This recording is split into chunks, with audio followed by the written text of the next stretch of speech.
Magandang hapon mga bata. Magandang hapon rin po. Tumayo ang lahat para sa ating panalangin. Diyos na makapangyarihan sa lahat, kami po ay narapit sa pamamagitan ng pribilehiyo ng panalangin. Nagpapasalamat po kami sa araw na ito na kami ay ligtas at sana makakapag-aral at hinihingi po naman ang patnubay ng inyong banal na Espiritu. Pag-isiyo na dalayan ninyo po kami sa aming pag-aaral. Amen. Pray the Father, the Son, and the Spirit. Lahat ay pwede na umupo. Sino po ang lumiban ngayong araw, mga bata?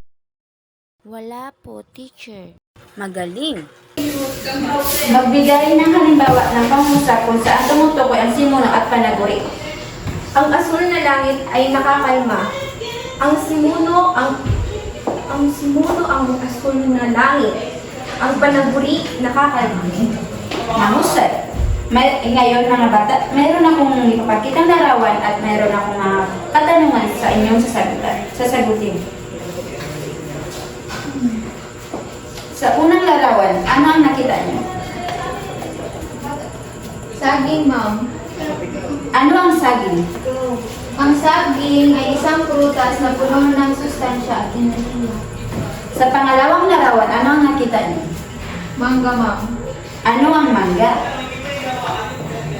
Ang mangga ay isang prutas na may iba't ibang klase at lasa. Sa huling larawan, ano ang nakikita niyo? Papaya, ma'am. Ano ang papaya? Ang papaya ay kilala sa benepisyo nito sa kalusugan at pangangalaga sa balat.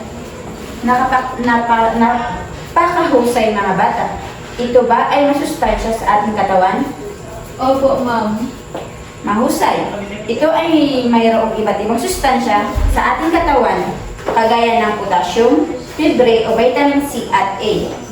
Ngayon mga bata, may babasahin ako may kwento.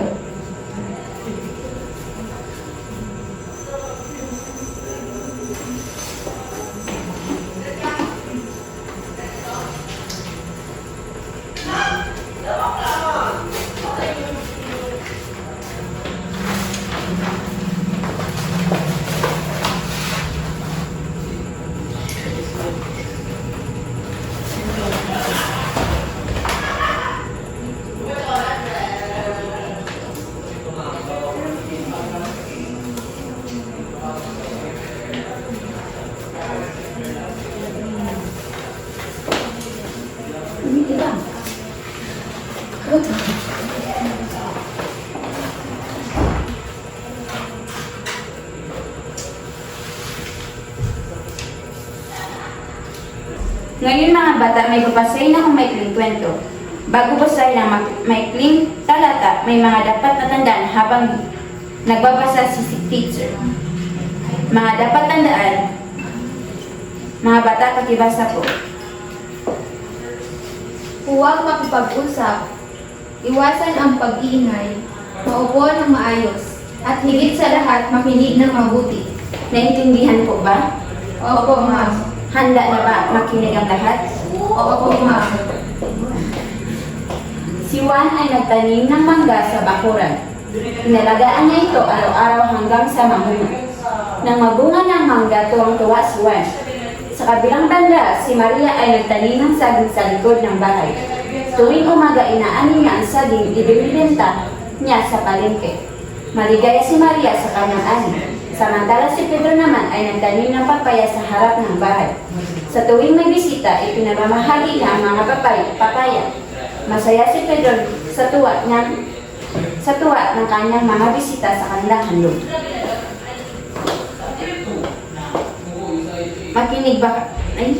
Nakinig ba kayo mga bata? Opo, ma'am. Mahusay. Kung ganon ay may ilan akong katanungan. Sino-sino ang mga tauhan sa kwento? Divina. Si Juan, Maria at Pedro. Magaling. Ano-ano ang prutas?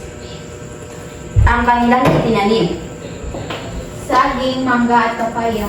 Magaling. Okay mga bata, ito ay kwento ng nagpapakita ng paggamit ng payak ng pangusap upang ikwento ang mga pangyayari sa buhay ni Juan, Maria at Pedro.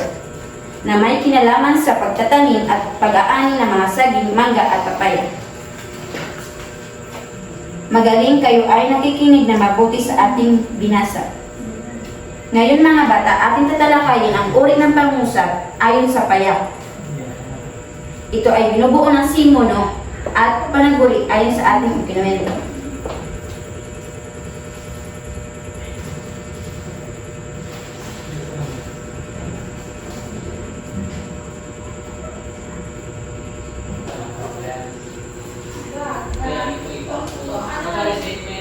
Okay mga bata, ano ang ating sasamuhitan na simono at panuguri? Divina. Ang simuno ay si Juan. Ano naman ang panaguri? Ang panaguri ay nagtanim ng mangga sa bakuran. Mahusay. Si Juan ay simono. At ang panaguri ay nagtanim ng mangga sa bakuran. Next. Ang mangga ay may vitamin C. Ano ang simono at panaguri ang ating sasamuhitan? Ang simuno ay mangga. At ano naman ang panaguri? Ang panaguri ay vitamin C. Ang galing. Ngayon si Maria ay nagtanim ng saging sa likod ng bahay. Ano ang simono at panaguri? Ang simuno ay si Maria. At ano naman ang panaguri? Ang panaguri ay nagtanim ng saging sa likod ng bahay. Maligaya si Maria sa kanyang ani. Ano ang simono at panaguri ang ating sasamuhitan? Maligaya si... Ang sasamuhitan ay maligaya si Maria. At ano naman ang simono?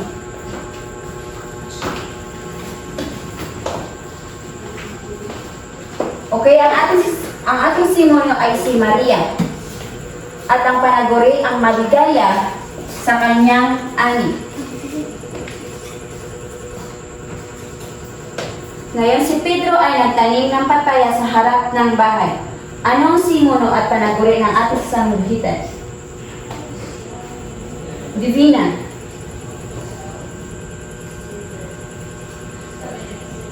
Jorlene. Ang simuno ay si Pedro. At ano naman ang panaguri? Nagtanim ng papaya sa harap ng bakuran. Nagtanim ng papaya sa harap ng bahay. Ito ang halimbawa ng payak na pangusap.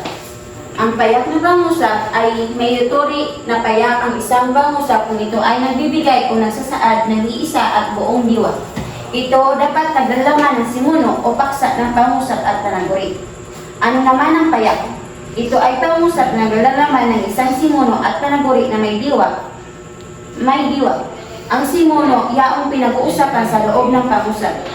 Ang panaguri ay siya naman ang nalarawan sa simuno sa loob ng pangusap. Naintindihan ba mga bata ang ating tinalakay ngayong araw? Ngayon, makakaroon tayo ng klase na aktibidad makinig sa mga tagibiling. Hahatiin ko kayo sa 2 pangkat, ngunit bago iyon, mayroong ilang paatala para sa aktibidad na pangkat.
Ngayon mga bata, magkakaroon tayo ng klase na aktibidad at makinig at sa mga tagubilin Hahatiin ko kayo sa tatlong pangkat, ngunit bago iyon, mayroon nilang paatala para sa aktibidad na pangkat.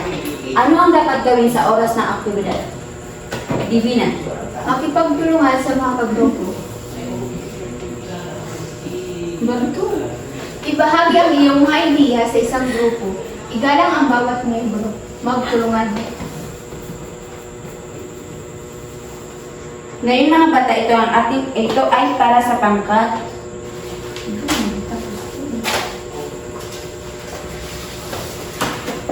Ito ay para sa pangkat 1.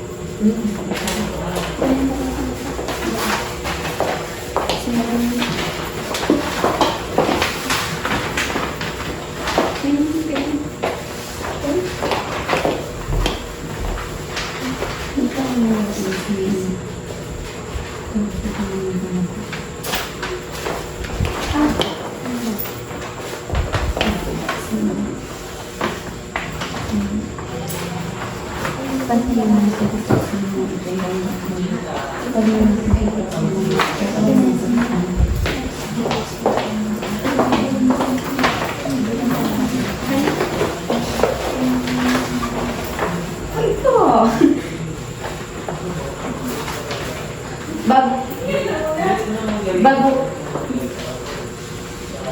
Bago po muna, pamantayan ngayong pangkat ay pamantayan sa paggawa ng puntos.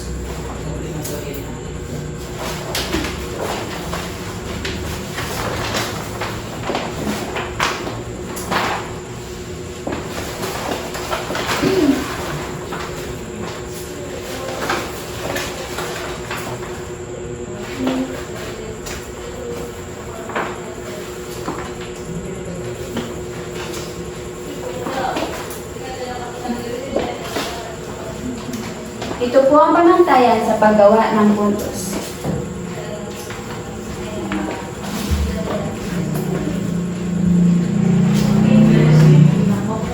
Bibigyan ko kayo ng 5 minuto para masagutan nyo ang pinapagawa kong aktibidad.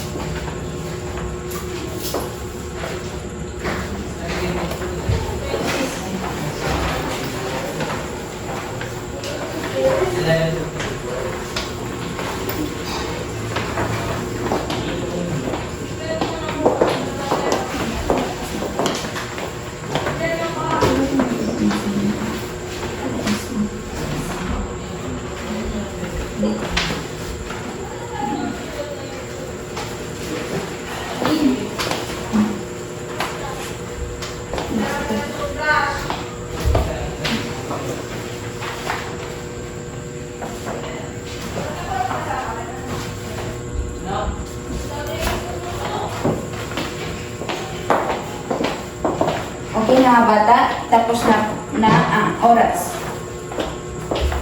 I-post ngayon ang inyong ginawang pangkat 1, pangkat 2, at pangkat 3.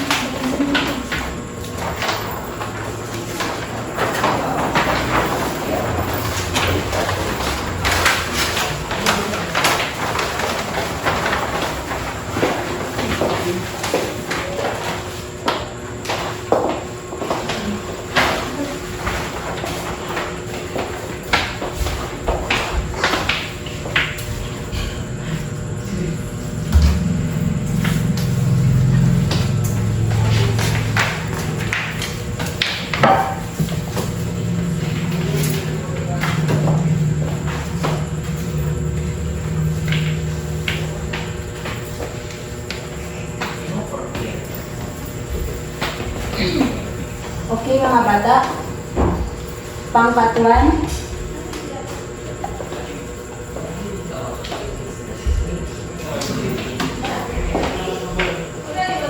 Magaling mga bata.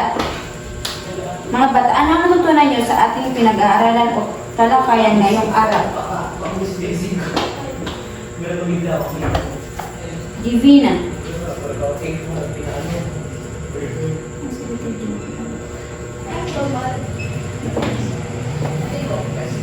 Divina, ano ang natutunan mo sa ating talakayan ngayong araw?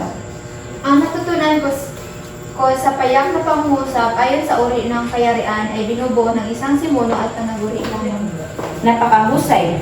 Tama, ang payak na pangungusap ay binubuo ng sinuno at panaguri. Ito ay magiging malinaw sa atin kung paano ito ginagamit at kung paano man nakakatulong sa pagbuo ng maayos at organisadong mga pangusap. Tungkol na saan ang ating pinag-aral ngayong araw? Jeremy, Ito ay tungkol sa uri ng pangungusap ayon sa kayariang payak. mahusay. Ano ang payak na pangusap, Divina? Ang payak ay nangangahulugang isa lamang gaya ng isang simuno, isang panaguri sa isang diwa. Mahusay. Ano ang simuno at panaguri? Ang simuno ay bahagi ng pangungusap na nagsasabi kung ano o sino ang pinag-uusapan. Ang panaguri ay nagsasabi tungkol sa simuno. Magaling. Bakit mahalaga ang pag-aaral? Bakit mahalaga ang pag-aralan ang uri ng payak na pangusap? Divina. Dahil ito ay importante sa pangungusap para makumpleto ang pangungusap at maging maganda ang kalalagasan ng isang pangungusap.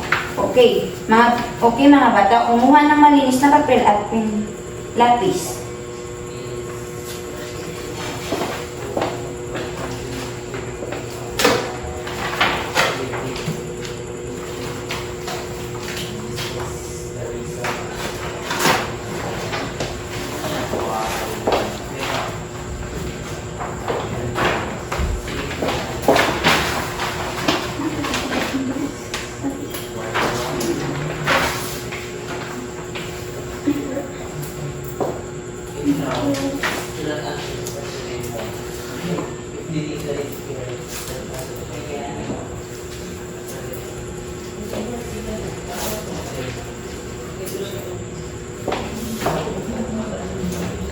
Ngayon mga bata, pakibasa po ang panulong. Lagyan ng check ang kahon kung ito ay payak na pangungusap at X kung hindi. Okay, mayroon kayong 2 minutes para magawa po ang pinapagawa. Tapos na ba mga bata?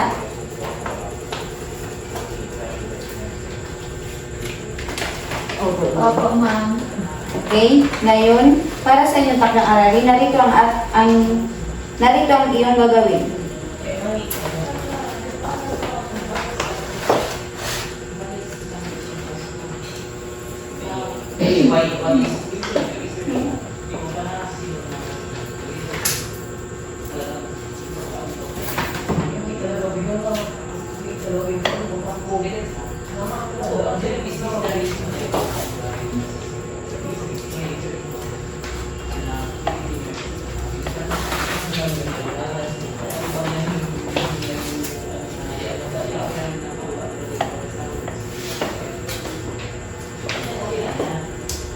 Okay mga bata, pakibasa po ang takdang aralin.